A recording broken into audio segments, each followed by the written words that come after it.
Hey guys, my name is Matt and I'm doing a virtual test drive today on one of my most favorite vehicles on the lot. And as soon as I show you what it is, you're going to be like, what the heck, Matt? Why do you like that truck so much?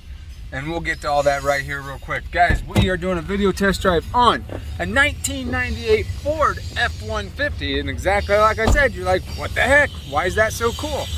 But let me explain just a little bit real quick. Our virtual test drives are meant to tell you everything that we see, feel, touch, smell, think, all those kind of senses, just so that we can give you the best indication of what it's like to be in the driver's seat right from the comfort of your own phone on your couch.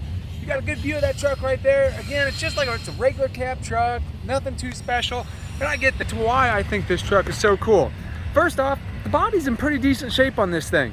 The seller did make some kind of announcement about the frame, so at the end of this video I got to do an oil change on this truck. We're going to put it up on the lift and show you the frame so you can make your judgment call on that. I didn't think it was bad at all, but I want you guys to be the judge of that. First, the tires on this thing, pretty darn good. It's got quite a bit of tread left on those tires. You can definitely see some surface stuff down in there, but like there's nothing, no holes or no cracks or anything like that we were seeing. There's a little bit on the body right there, but you know, nothing is bad. Like normally the fender wells right in here are completely gone. Doesn't look that bad. Again, the frame back in here doesn't look too bad at all, just your surface rust. Tires in the rear look pretty darn good. It's got a cool little decal. It's pretty color. I mean, it's a decent looking truck.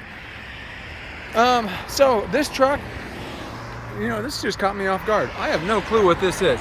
I have never seen the 7700 package, so I have no clue what that means, but this is a V6 truck. This is the those 306s, if I remember right. I think it's a 4.2 liter. Everybody bragged those trucks up like they were just killer engines, like they just did awesome. So I haven't owned a lot of them, so I really can't vouch for it. I'm just kind of going off of what I've learned in the car business, and people really like those V6 Ford engines. So that is what this has. Here's the tires on this side. Looks pretty good. Frame rail, same deal. Looks all right, not too bad. You got the rust in pretty much the same exact spot on this side. Body's not too bad over here.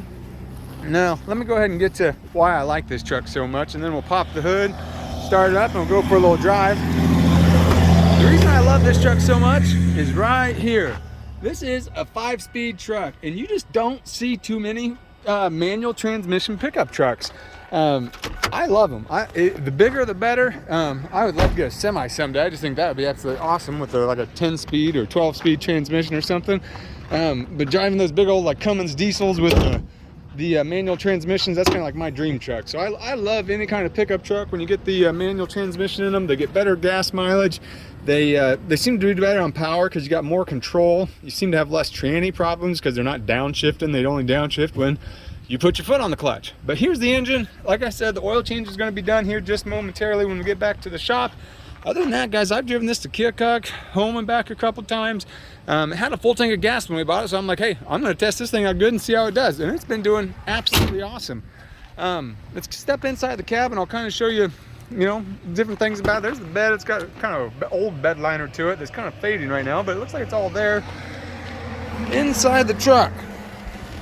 So the main deal that's wrong with this truck is right there. Your AC is not blowing cold. But if I had to guess, I would say that the AC would blow cold with some Freon.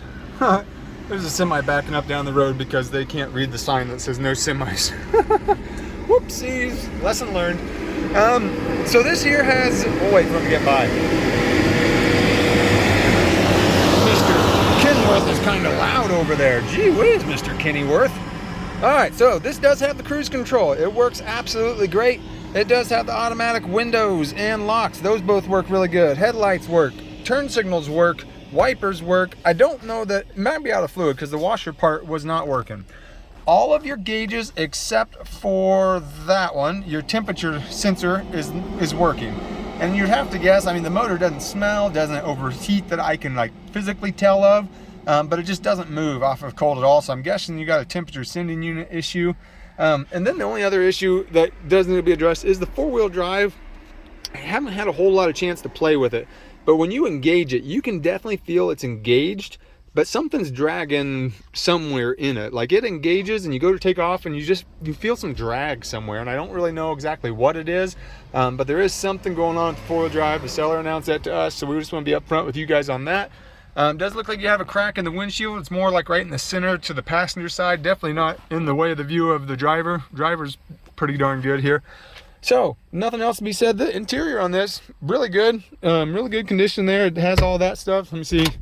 No owner's manual, but it does have some kind of receipts in here. But yeah, headliner is down just a little bit. You can see a rip right here.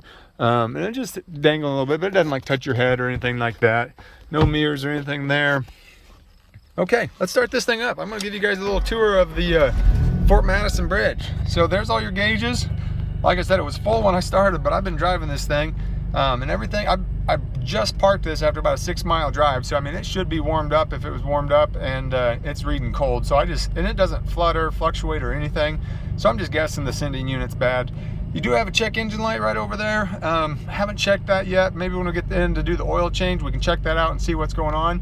Good miles. Like I said, this thing runs and drives really good. I'm in first gear, let out on the clutch, and real slow, and it starts taking off for you. And we're gonna go ahead and take off here. Kind of show you the gauges. Tachometer works, speedometer works, oil pressure, fuel, battery, all that stuff's working good. So for you guys that aren't in the area, this is the Illinois to Iowa Fort Madison Bridge.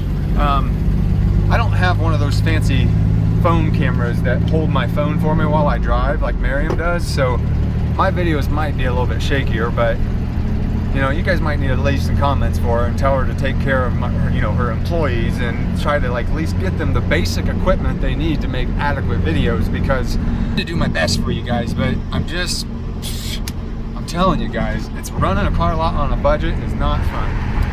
Actually, it is. It's a blast. I'm not kidding. All right, so this is the Fort Madison Bridge. This is like one of the oldest bridges like I go on.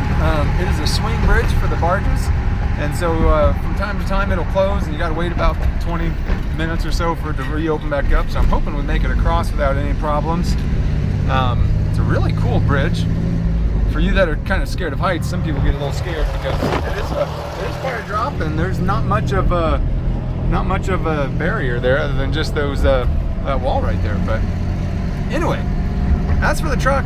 Like I said, the cruise works good. I can go ahead and activate that now just so you can see it.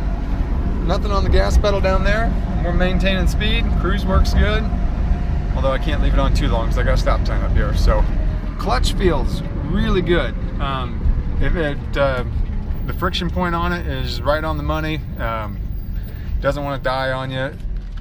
The brakes feel really solid, and so do the suspension. I did notice, I just started driving this about a week ago, and we've owned it for about 2 weeks. That week that I let it sit, we did have some rain, different things like that, and the brakes were just a little grabby at first, but once I drove it and slammed on the brakes a time or two, they were just fine. I don't think that's an indication of bad brakes. I think that's just the moisture in the air, the rain, humidity. We're in the middle of summer here in the Midwest, and it kind of gets a little humid out here. So, ooh, there's a trash can lid in the middle of the road. There's our lovely Fort Madison Marina right there that they're in the process of rebuilding, and the lovely Mississippi River. That's where I like to be as much as I possibly can. Whenever I'm not working, I try to be out there. All right. High Life is right over there. You guys are going to see that big giant fire truck. That's us. We're going to pull in over there, and then I'm going to pause this video, and then I'm going to get underneath, lift this thing up, and do an oil change and show you guys the frame. But yeah, there's our car lot for you guys that haven't seen our car lot before. We're in Fort Madison, Iowa. Sorry, shifting gears there. We've got a big old fire truck, so you really can't miss us when it comes to that. And that is High Life Auto, guys. Okay, I'm back here at the lot, so I'm pulling in now. I'm gonna go ahead and pause this video, get it pulled in, get the lift underneath it, and then we will show you the frame next, guys. Hold tight. All right, guys, we are back, and I got this F150 lifted up, so we're gonna flip you around and show. So this is the underside of the frame. Hopefully it doesn't fall on me. I mean, obviously you got your rocker rust right there, but as far as the frame goes, this is the passenger side over here. You got your surface rust, but I mean, for the most part, the frame rails look pretty good. This side's the same. I did see a little bit right up here, right on the lift. You can see some right in here where there's a little bit of crackage going. I mean, it didn't affect the way it lifted or anything, so I assume that's probably okay. There's no suspension part. Excuse me. And there's no suspension parts attached to it, so I think you'd be all right. But obviously, and you know, decide for yourself what you like. Guys, this is our 98 F150. If you have any other questions, feel free to reach out to us, message us, text us, do whatever you'd like.